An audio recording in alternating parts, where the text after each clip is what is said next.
قیامت کب ہوگی کسی کو نہیں پتہ ہے۔ اللہ رب العالمین نے فرمایا ان اللہ عندہ علم الساعہ، قیامت کب ہوگی اللہ کے سوا کسی کو پتہ نہیں ہے، لیکن آثار ظاہر ہو رہے ہیں،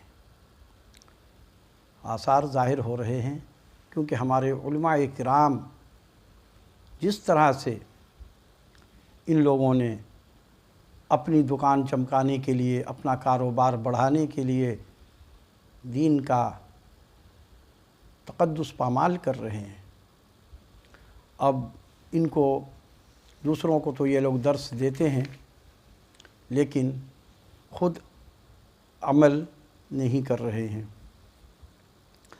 جبکہ اللہ رب العالمین قرآن مجید میں ارشاد فرما رہے ہیں وَتَكْتُمُ الْحَقَّ وَأَنْتُمْ تَعْلَمُونَ، اور سچی بات کو جان بوجھ کر نہ چھپاؤ۔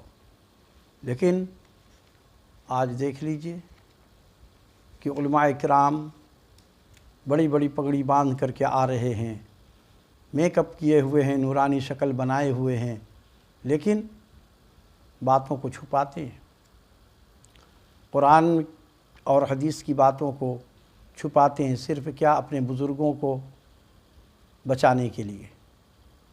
لیکن یہ دور ایسا آ گیا ہے کہ یہ چھپا کر کے بھی چھپا نہیں پاتے ہیں، جبکہ اللہ رب العالمین نے اس بات کی بھی وضاحت کر دی قرآن مجید میں وَمَا تَشَاءُونَ إِلَّا أَن يَشَاءَ اللَّهُ إِلَّا أَن يَشَاءَ اللَّهُ رَبُّ الْعَالَمِينَ، تمہارے چاہنے سے کچھ نہیں ہوگا، جو اللہ چاہے گا وہی ہوگا، اللہ کے چاہنے سے سب کچھ ہوتا ہے، لیکن انہوں نے اپنی بڑائی مارنے کے لیے جو منہ میں آتا بکتے رہتے ہیں۔ اب دیکھ لیجئے مفتی منیب الرحمن صاحب کے اوپر انہوں نے صرف اس لیے بغض اور دشمنی ظاہر کی ہے کہ انہوں نے دیوبندی کے حق میں بات کرنا یا اس کے پیچھے نماز پڑھنا یہ ان کا جرم ہو گیا۔ اب ان کے اوپر ان کے فتوے چل رہے ہیں، کیا کہہ رہے ہیں؟ ان کا نکاح ختم ہو گیا، اب دوبارہ نکاح کریں، ایمان ختم ہو گیا، دوبارہ کلمہ پڑھیں، توبہ کریں، رجوع کریں، یہ سب بکواسیں یہ لوگ کرنے لگے ہیں۔ اور یہ ظالم مولویوں کو یہ پتہ نہیں ہے، کیا تم نے منیب الرحمن صاحب کے دل کو چیر کے دیکھ لیا کہ انہوں نے ان کی نیت کیا تھی؟ کبھی کبھی انسان کافر کے ساتھ بھی مل جاتا ہے بظاہر اس کو دین میں داخل کرنے کے لیے، جیسے کہ آپ کسی غیر مسلم کے پاس اگر جائیں گے تو آپ یہ تو نہیں کریں گے کہ بھئی میں آپ کے گلاس میں پانی نہیں پیوں گا، آپ سے دور بیٹھوں گا، آپ ناپاک ہیں میں پاک ہوں، تو یہیں سے بات خراب ہو جائے گی، وہ آپ کی بات کیا سنے گا؟ آپ کو تو پہلے اس کے مذہب کی تھوڑا سا اس کے انداز میں تعریف کرنا، ہاں یہ بھی صحیح ہے، جو بات ان کے اندر صحیح ہے، جو اسلام سے ملتی ہوئی ہے، اسی بات کو آپ کہیں گے کہ ہاں یہ تو صحیح ہے۔ جیسے کہ یوں سمجھ لیجئے ورنہ یہ لوگ مجھ پہ بھی فتویٰ لگا دیں گے، کیونکہ ان کے جیب میں ریڈی میڈ فتویٰ ہر وقت موجود ہوتا ہے، جب چاہا کسی کو گستاخ رسول بول کر کے اس کے پیچھے یہ لوگ ہاتھ دھو کے پڑ جاتے ہیں۔ اب مثال کے طور پہ ہندو مذہب میں ماں باپ کا ادب کرنا بھی فرض ہے، بیوی کے ساتھ حسن سلوک محبت جیسے ہمارے اسلام میں ہے کہ ماں باپ کا ادب کرو، ماں باپ کی خدمت کرو، اس مذہب میں بھی ہے۔ تو اب ہم یہاں سے اسٹارٹ لیں گے کہ بھئی آپ لوگ اپنے ماں باپ کی قدر کیجئے، یہ بھی کیجئے، ہم بھی کرتے ہیں، آپ بھی کیجئے، جو تم میں اچھی چیز ہے وہی اچھی چیز ہمارے اندر بھی ہے۔ ہاں یہ نہیں ہم کریں گے کہ میں کہہ دوں گا ہاں جی ہنومان صاحب کے اوپر چڑھاوا چڑھائیے، ہم یہ نہیں کہیں گے کہ مہادیو صاحب کو آپ ان سے مدد مانگیے، یہ جائز ہے، یہ نہیں کہا جائے گا۔ تو ہزاروں باتیں ہیں، تو اچھی بات سے شروع کریں گے جو اسلام سے ان کے اندر ملتی ہوئی ہے۔ تو یہ ہو گیا ایک مصلحت۔ اب پھر اس کو ہم قائل کریں گے کہ آپ جو شرک والا انداز اپنایا ہوا ہے یہ تو اللہ نے منع کیا ہے، پھر اس کو ہم اسلام کی طرف بات لائیں گے، تب وہ ہماری بات سمجھے گا اور پھر اس پر غور کرے گا۔ اور ایک دن کی محنت سے بھی کام نہیں ہوتا، بار بار اس کو کہنا پڑتا ہے، پھر جا کر کے کہیں وہ غور و فکر کرنا شروع کر دے گا کہ آخر کیا بات ہے، یہ شخص مجھے بار بار یہی بات کہتا ہے تو میں بھی ذرا سا مطالعہ کروں، تو پھر وہ مطالعہ کی طرف آئے گا۔ دین اتنا ہر انسان کو، جیسے ہمیں اپنا اسلام دین بہت پسندیدہ ہے اور بہت ہم اس سے محبت کرتے ہیں، تو کیا ہم چھوڑ سکتے ہیں؟ وہ بھی اس کے لیے وہ بہت معتبر دین ہے، تو وہ کیسے چھوڑ دے گا؟ تو وہ بھی تحقیق کرے گا۔ جب تحقیق میں اسے پتہ چل جائے گا، ظاہر ہے جب تحقیق کرے گا تو دودھ کا دودھ پانی کا پانی ہو جائے گا، تو پھر جا کر کے اس کو پتہ چل جائے گا کہ ہم جو کر رہے ہیں یہ واقعی غلط ہے، اسلام بالکل سچ ہے، پھر وہ ایمان لائے گا۔ تو اسی طرح سے مفتی منیب الرحمن صاحب بھی دیوبندی کے پیچھے اگر نماز پڑھا ہے، ہو سکتا ہے انہوں نے نیت ہی نہ کی ہو، کیونکہ ان کے عقیدے بھی تو یہ بپا جانی کے ساتھ جڑے ہوئے ہیں، لیکن اگر انہوں نے مصلحتاً پڑھا ہے تو اس سے کفر تو نہیں ہوا۔ لیکن ان ظالموں کے نزدیک دیوبندی اور اہل حدیث کافر ہیں، یہ ان کو کافر سمجھتے ہیں، اور ان کو یہ بھی پتہ نہیں ہے کہ کافروں کے ساتھ بھی یعنی کہ صلح مشورہ کرنا جائز ہے۔ تو وہ تو صلح مشورہ کے طور پہ باتیں کر رہے تھے، وہاں سے کہاں ان کا ایمان چلا گیا؟ کیا انہوں نے کوئی کفر کا کلمہ پڑھ لیا؟ کیا انہوں نے نعوذ باللہ قرآن مجید کی توہین کر دی؟ صرف کیا ہے کہ بغض، اتنا زیادہ حسد ہے ان لوگوں کو دیوبندی اور وہابی سے کہ انہوں نے ان کے اوپر فتویٰ جاری کر دیا کہ تم ملے کیوں؟ جیسے ہم لوگوں کے اندر ہوتا ہے نا، کچھ گھریلو تنازع ہوتے ہیں، کسی کے ساتھ دشمنی ہوتی ہے اور محلے کے اندر یا رشتہ داروں میں، تو بچوں کو اکثر لوگ تنبیہ کر دیتے ہیں کہ اس سے بات مت کرنا، اور بچہ کسی دن ان سے بات چیت کر لیا تو بچے کو مارنا شروع کر دیتے ہیں نا۔ آپ لوگوں نے دیکھا ہوگا، مارتے ہیں، کیوں گیا؟ ہم نے تو منع کیا تھا۔ یہ وہی حال کر رہے ہیں کہ مفتی صاحب گئے کیوں، آپ دیوبندی سے ہاتھ کیوں ملایا؟ اب یہ جو ان کا عمل ہے، جن مفتیوں نے مفتی منیب الرحمن صاحب پر جو فتویٰ لگایا ہے کہ رجوع کریں، توبہ کریں، میں تو یہ کہتا ہوں کہ اب یہ خود رجوع کریں۔ مفتی منیب الرحمن صاحب آزاد ہیں، یہ ان کو اب توبہ ان پر لازم ہو گیا ہے، کیونکہ یہ لوگوں نے غلط فتویٰ دیا ہے اور ان کو اب توبہ بھی کرنا ہے، رجوع بھی کرنا ہے۔ اور انہوں نے تو یہ تک کہہ دیا کہ ان کا نکاح ختم ہو گیا۔ اتنا بغض، یہ قیامت کی نشانی ہے۔ اور ان مولویوں کو شرم آنی چاہیے کہ اتنی سی بات کو، ٹھیک ہے مفتی صاحب سے مانا کہ ان کی غلطی ہے، ہو گئی غلطی ان سے، مانا کہ تم حق پہ ہو، اہل حدیث اور دیوبندی غلط ہیں اور ان سے ملنا غلط ہو گیا، تو اتنا بڑا جرم نہیں ہے کہ ان کی ایمان ختم ہو گیا، لیکن ان کے نزدیک ختم ہو جاتا ہے، کیونکہ ان کے اندر حسد، جلن، بغض، دشمنی بھری ہوئی ہے، وہ دشمنی کا یہ اظہار ہے۔ تو مفتی منیب الرحمن صاحب کے اوپر جو فتویٰ لگایا ہے انہوں نے، یہ فتویٰ ان پر پلٹ کے آتا ہے، یہ توبہ کرے اور دیوبندی کو یہ کافر سمجھتے ہیں اور اپنی ایمان کا خیر منا لیں۔ یہ اپنی ایمان کا خیر نہیں مناتے، یہ اللہ سے ڈرتے نہیں ہیں۔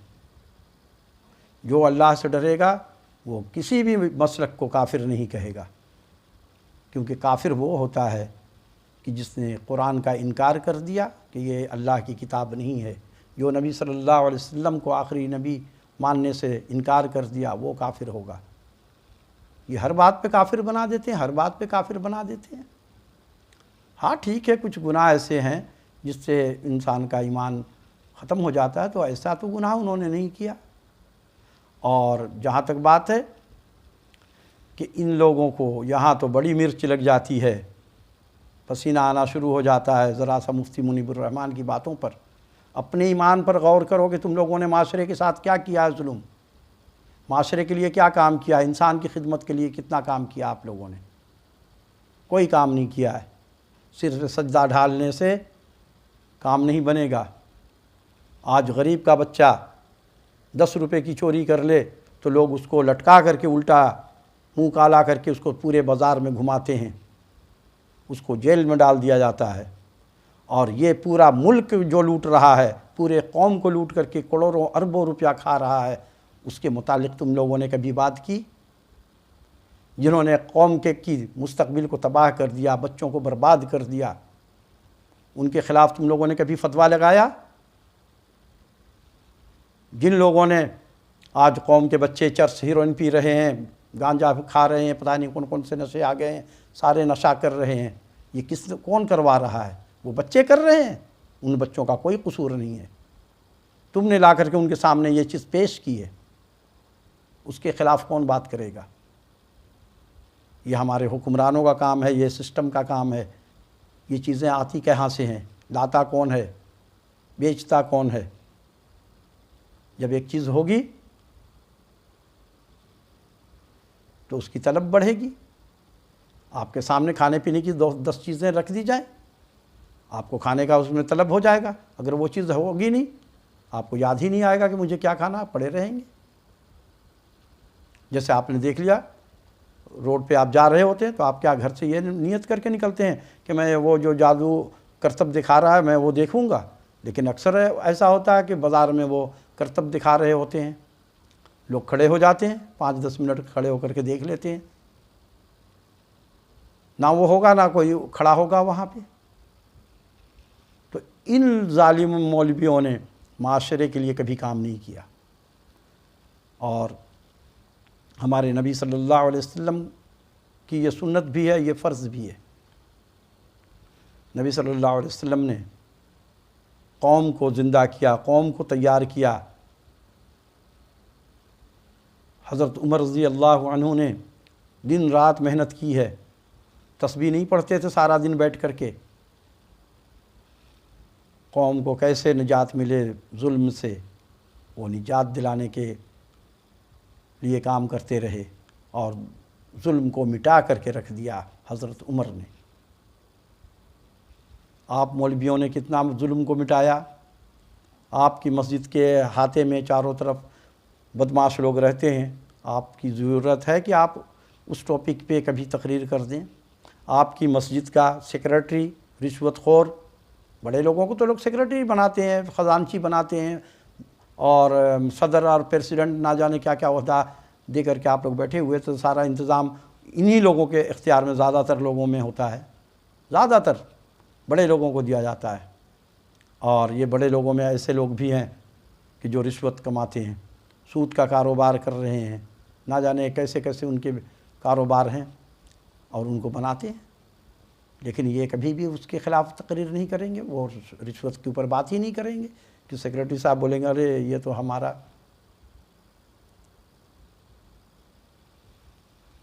ایک واقعہ یاد آ گیا،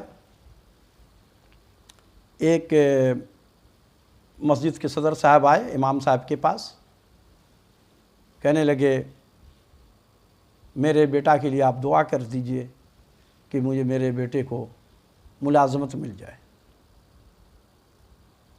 امام صاحب نے کہا ٹھیک ہے میں دعا کر دیتا ہوں۔ انہوں نے دعا کے لیے ہاتھ اٹھایا کہ اے اللہ صدر صاحب کے بیٹے کو نوکری دلا دے اور اس کی تنخواہ اتنی ہو جتنی ہماری ہے۔ اب صدر صاحب بھدک گئے کہ امام صاحب آپ کی تنخواہ تو 5,000 روپے ہے، تو آپ میرے بیٹے کو مروا رہے ہیں 5,000 کی نوکری میں، میرا بیٹا کیا کرے گا؟ ان کو تو 5 لاکھ والی نوکری چاہیے تھی کہ امام صاحب دعا کریں گے تو 5 لاکھ کی۔ تو امام صاحب کیا بیوقوف ہیں؟ وہ اپنے لیے نہ دعا کر رہے ہیں کہ مجھے 5 لاکھ کی نوکری ملے، آپ کے لیے دعا کریں گے، آپ کو دلوا دیں گے۔ تو یہ ان کا مولویوں کا معیار ہو گیا ہے۔